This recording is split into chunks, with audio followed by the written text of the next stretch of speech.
Hi guys, this is the official tutorial of the Retro Relic Pro and Retro Relic Ultra.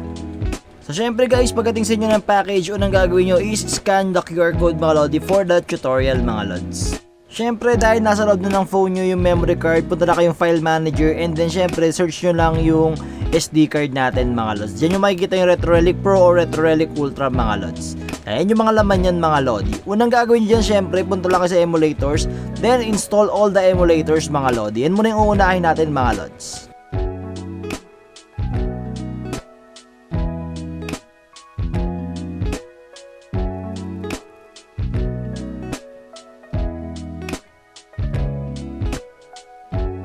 Then after nyo ma-install lahat ng application, syempre check nyo na yung mga emulators. Unahin natin dito guys is the Aether SX2.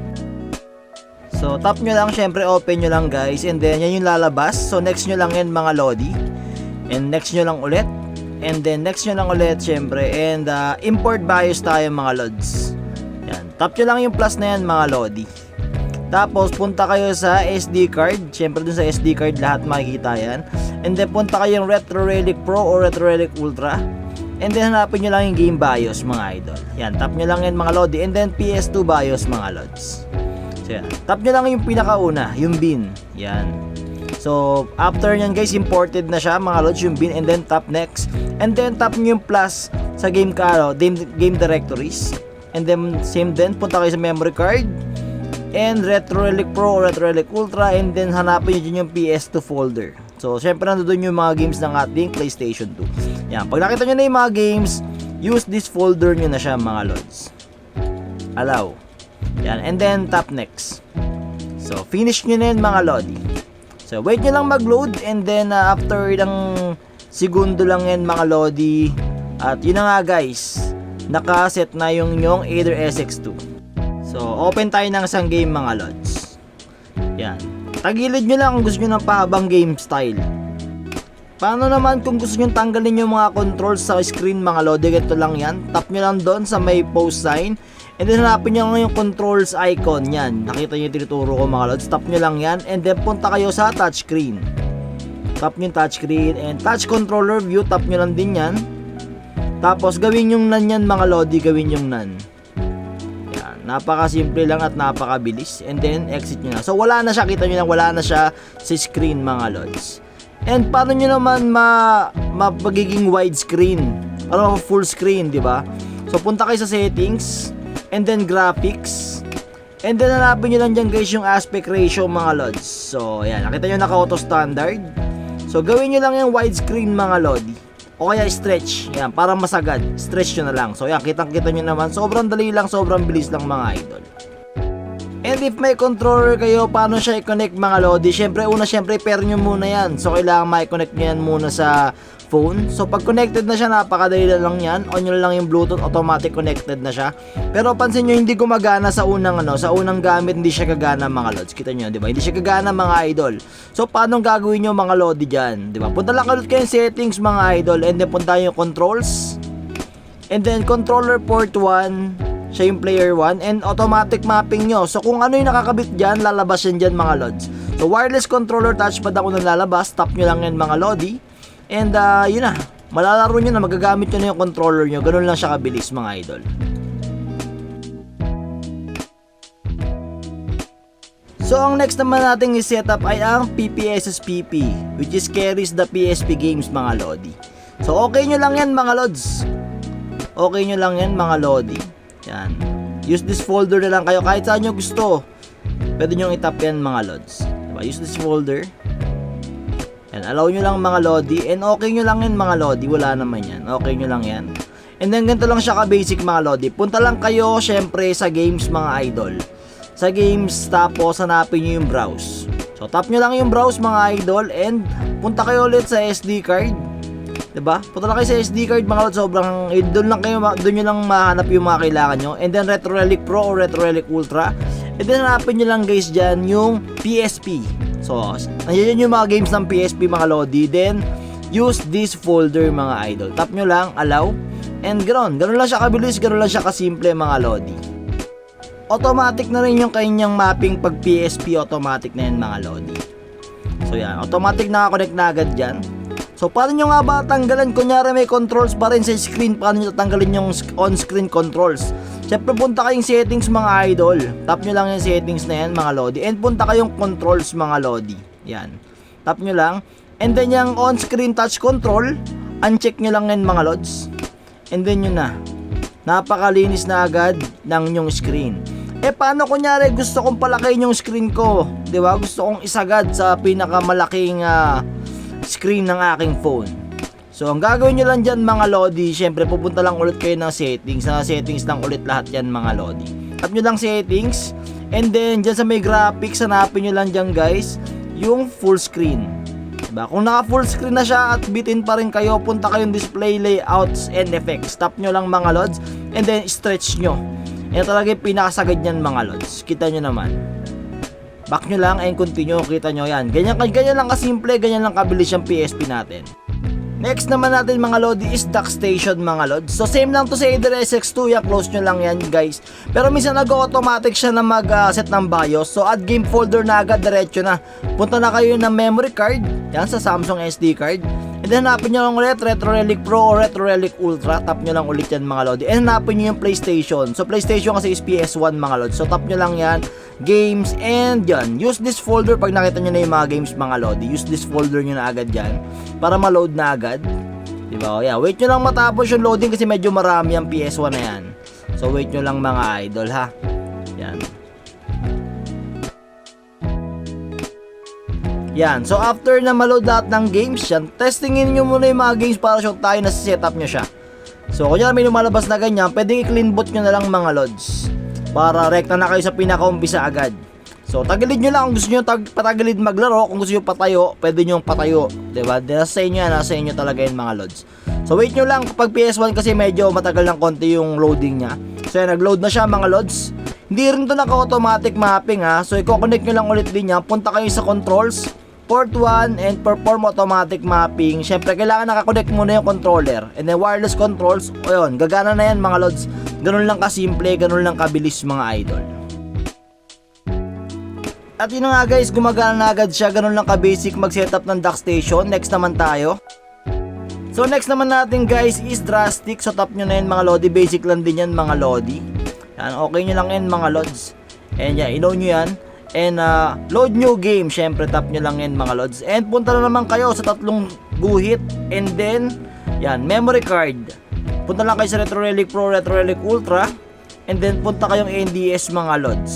NDS is Nintendo DS mga lodi. So pag nakita nyo na yung mga games mga lods, matik ulit yan, use this folder and allow.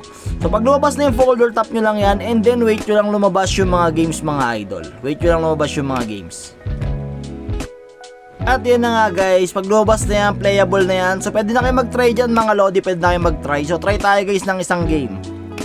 So yan guys, try natin tong Super Mario. So patayo siya talaga sa umpisa, pwede nyo itagilid naman yan mga lodi. Diba, ganun lang ka-basic. Para tanggalin yung mga controls, syempre punta lang kayo sa option dun sa baba, and then tap nyo lang yung may X na controls na yan mga lods, at mawawala na. Ganun kabilis mga lodi. Diba, touchscreen pa yung isang screen yan mga idol. Diba, alam nyo naman pag DS touchscreen yung isang screen. So paano gawing isang screen lang yan? Punta lang kayo sa settings, and then sa baba, tap nyo lang yan mga lodi. Isang screen na siya. Pero gusto nyo talaga ng full screen mga idol, syempre gusto natin lahat yan full screen. So punta lang kayo settings mga lodi, punta lang kayo dyan, and sa menu, tap nyo yung menu, and then hanapin nyo lang guys dyan yung screen layout. Yan, sagad nyo na sa full screen landscape. So yan, ganun lang kabilis mga lods, ganun lang kasimple, napakadali lang talaga i-setup na ito guys.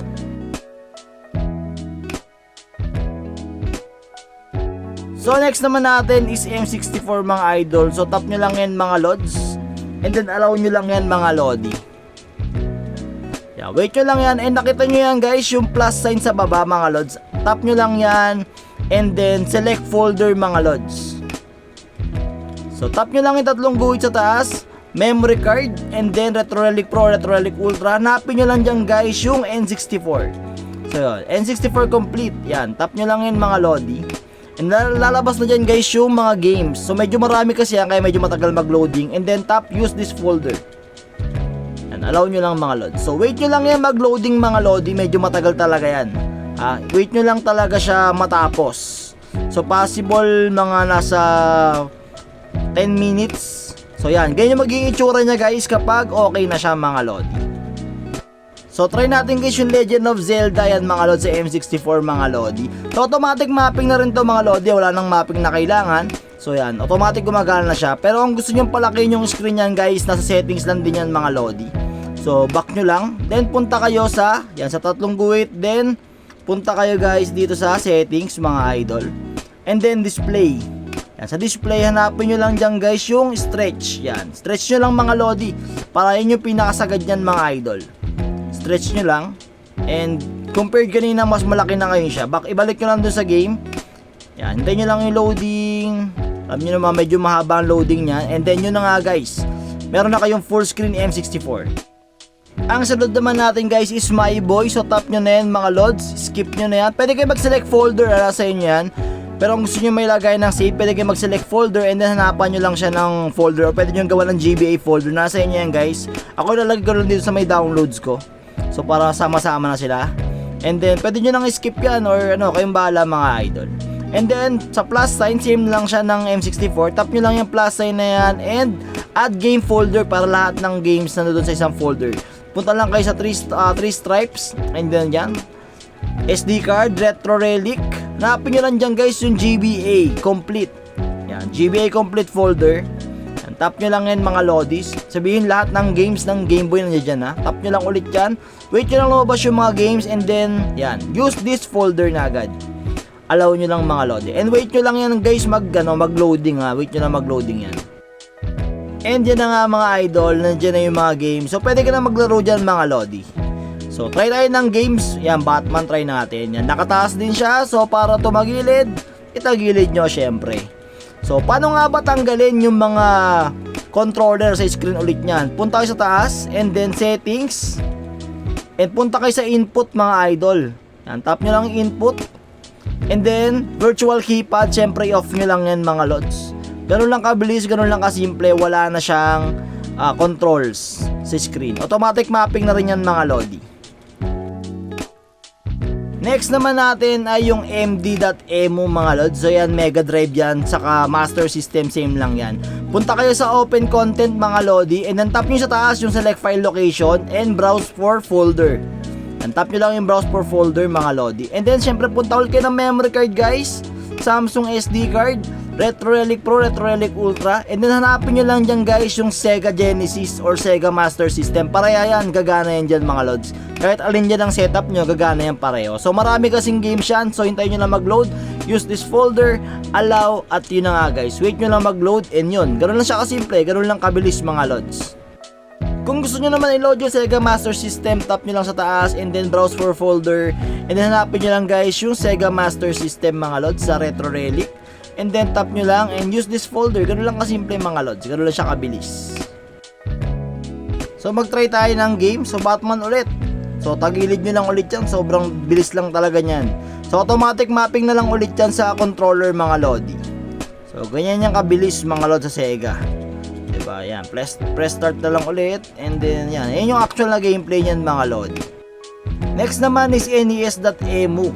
So yan, tap nyo lang yan mga lods. And then open content nyo lang. Yan.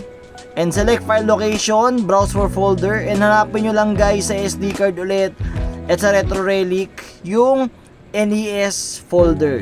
So yan, NES ROMs. Tap nyo lang yan, tap nyo yung USA.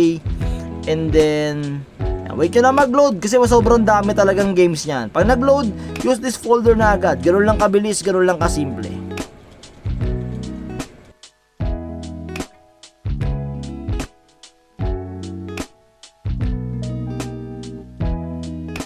Next naman natin is Neo.emu mga lods. So yan yung Neo Geo emulator natin. Open content lang.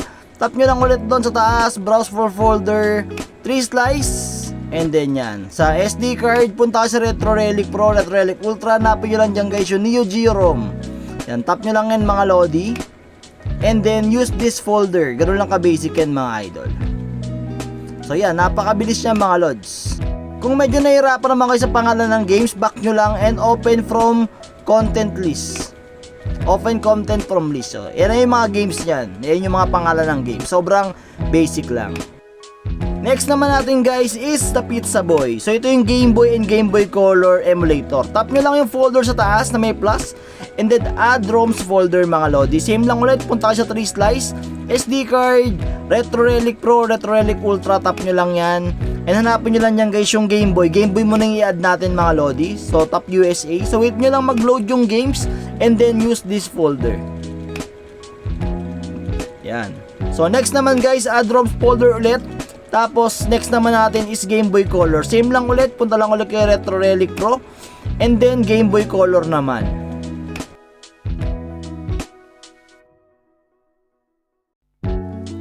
So, ganyan lang siya kasimple mga lods. And wait nyo lang mag-loading yan mga lodi, wait nyo lang mag-loading. Medyo matagal kasi sobrang dami ng games ng ating Game Boy and Game Boy Color. So, ganito yung magiging itsura niya guys pag na-load na. So, very playable na agad yan mga lodi. Very playable na agad yan. So yan, pag open nyo ng game, ganyan yung tsura nyan guys. Pwede nyo itagilid ulit. And pag may nakita naman kayo control sa screen mga lodi, paano siya tanggalin? Diba? Kasi gusto natin malaro lahat eh. So punta lang kayo sa baba, 3 dots, and hanapin nyo lang guys dyan yung move buttons and stickers mga lodi. Tap nyo lang ulit yan. At yan, pwede nyo lang siyang labuan mga lods. Tap nyo lang yung gusto nyo labuan, and then tap nyo yung minus hanggang mawala siya mga lodi. Ganun lang siya kasimple, ganun lang siya ka-basic mga lods. Same lang ulit dito sa kabila, ganun lang nang gagawin nyo, tap nyo lang siya. And then, tap nyo lang ulit yung minus hanggang maubos na yung pinaka-button, hanggang wala nang matira mga lods. At yan na nga, ganun lang siya ka-basic mga lodi. Napaka-simple lang niya mga idol. Next naman natin is si SNES 9X mga lodi. Ito yung Super Nintendo, open content lang. Tap nyo lang ulit yung sa taas and browse for folder.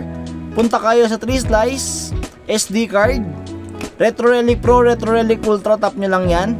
And then hanapin nyo lang dyan guys yung SNES ROM. So yan, kita nyo yan guys, tap nyo lang yan mga lods. Pag lumabas na yung games dyan, use this folder lang siya mga lodi. Use this folder.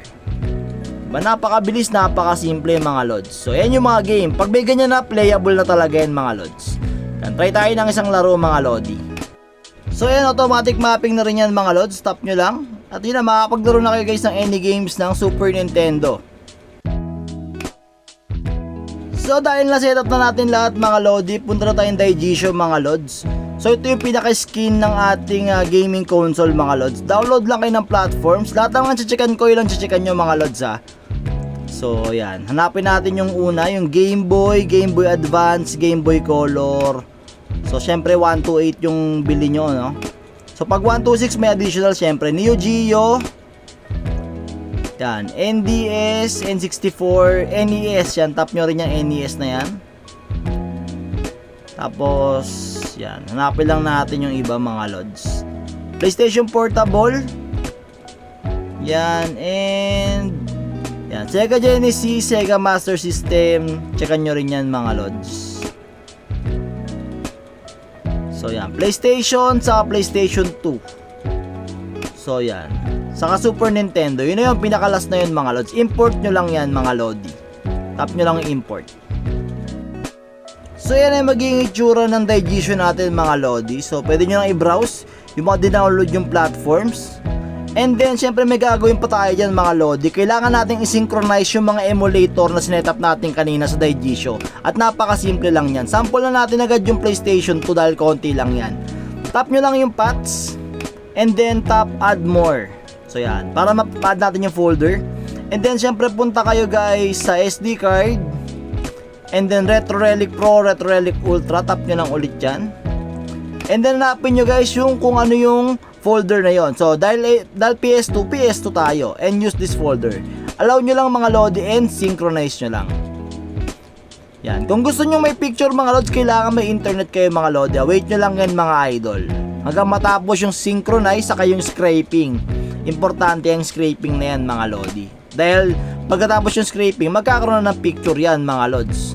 So yan, kita nyo, walang mga picture sa umpisa, diba? Kasi hindi pa tapos yung scraping nya.